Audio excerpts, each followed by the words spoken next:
Nous sommes aujourd'hui à 20 km de Limoges, à 10 km avant Saint-Junien. Bienvenue à Saint-Victurnien, petite commune située au bord de la Vienne, commune dont la population ne cesse d'augmenter, séduite par sa douceur de vivre. Jean Duchambon, bonjour, merci de nous accueillir près de l'église. Vous êtes maire depuis 1995. Première question rituelle, comment appelle-t-on les habitants de Saint-Victurnien ? J'ose à peine vous le dire. Logiquement, ce sont les Saint-Victurniots et les Saint-Victurniodes. Le terme est tellement peu joli qu'on va les appeler les gens de Saint-Victurnien, si vous le voulez bien. Alors Saint-Victurnien, appelé aussi surnommé Saint-Vic par les habitants, des habitants en forte augmentation. Ils étaient 1450 à la fin des années 90. Aujourd'hui, il y a près de 1800 personnes qui vivent sur la commune. Comment expliquer une telle augmentation ? Écoutez, nous sommes dans une position géographique, je dirais favorable, à 20 km, vous l'avez dit, à 20 km de Limoges, à 10 km de Saint-Junien, et sur un axe principal.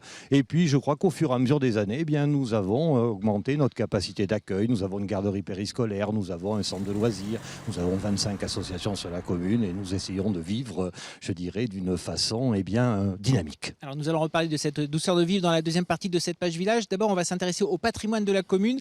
D'où vient le nom de Saint-Victurnien ? C'est dû à un ermite ?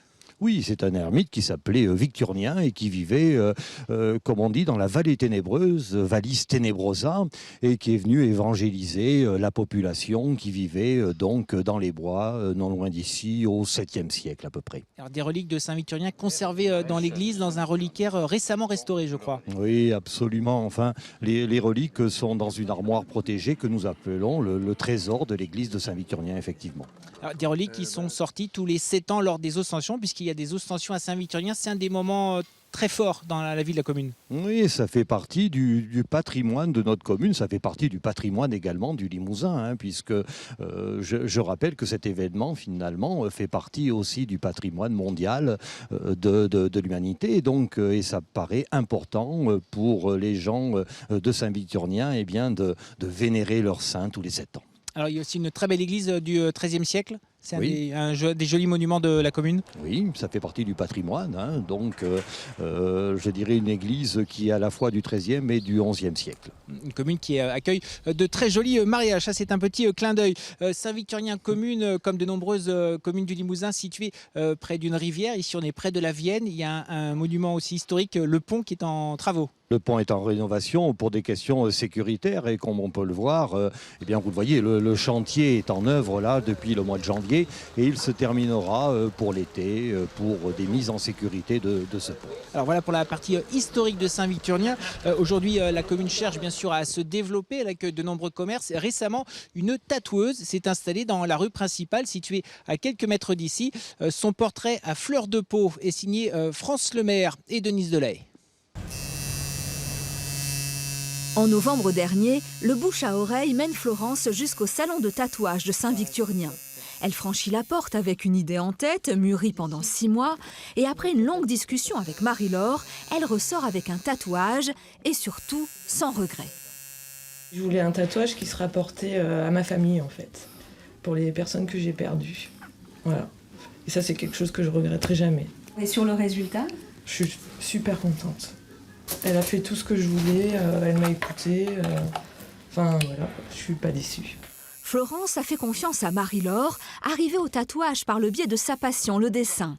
Ce qu'elle aime, les pin-up aux longues chevelures et aux courbes avantageuses, mais bien sûr, elle s'adapte au goût de ses clients, leur propose des modèles selon leurs demandes, un échange indispensable avant de sortir le dermographe au trait définitif, et la recette semble fonctionner. Les gens au début, ils étaient peut-être un peu surpris. Et en fait, j'ai tatoué plein de gens de Saint-Victurnien, beaucoup. Même des gens de 65 ans, 70 ans, je crois le même. Parce que justement, c'est plus considéré comme les voyous, les prostituées, les machins, les méchants, les bad boys ou les machins. Et du coup, les gens, ils se lâchent plus... Presque, ouais, parce que j'ai pas une clientèle hyper jeune. Il y a des gens qui, si j'avais pas été là, ils ne seraient pas fait tatouer, ou peut-être plus tard. Quant à la fameuse question « Est-ce que ça fait mal ?», Florence la tatouée répond non. D'expérience, Marie-Laure la tatoueuse ajoute que les hommes sont les plus douillés. Et de retour au pied de l'église de Saint-Victurnien, Jean Duchambon, on vient de le voir avec la tatoueuse qui s'est récemment installée dans la rue principale. C'est la preuve que la commune est dynamique d'avoir des commerces comme ça qui s'ouvrent. Oui, ça veut dire que nous ne sommes pas une cité ou un village dortoir. Nous avons une vie, une entité propre. Et c'est vrai que c'est pas banal d'avoir une tatoueuse. Mais c'est peut-être avec ces petits commerces, ce genre de commerce, que nous pouvons garder, je dirais, une activité, une vie et je dirais une forme d'attractivité pour notre population. Il y a une pharmacie qui va s'agrandir, il y a un petit commerce de détail qui s'ouvre aussi. Oui, un commerce de proximité, une épicerie de proximité pour être, je dirais, le locavore de Saint-Victurnien. C'est-à-dire que nous fonctionnons avec des producteurs locaux qui viennent au plus 10 km. Aussi, c'est très important, il y a un hôtel qui devrait ouvrir. Normalement, oui. Le printemps de Saint-Victurnien devrait voir l'ensemble des commerces refleurir avec un bar qui devrait rouvrir, un hôtel, la pharmacie se déplacera. À la place de l'ancienne pharmacie, nous pensons qu'il va y avoir un cabinet d'infirmières et vous voyez que les commerces vont refleurir à Saint-Victurnien tel que je vous le disais. Alors, autre atout pour la commune, il y a une gare qui fonctionne et ça c'est rare aussi dans les petites communes.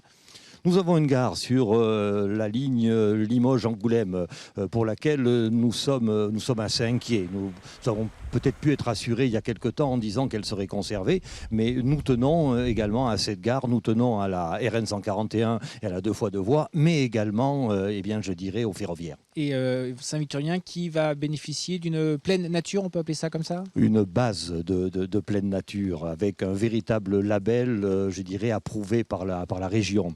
Un équipement que nous attendons depuis des années, un équipement structurant qui va mettre en valeur notre vallée de la Vienne par la construction d'une base de loisirs et un tas d'activités telles que le tir à l'arc, telles que la promenade, telles que la pêche, telles que également tout un tas d'activités tournées autour de la nature. Et qui pourront donc attirer des touristes. Merci beaucoup Jean Duchambon de nous avoir accueillis ici.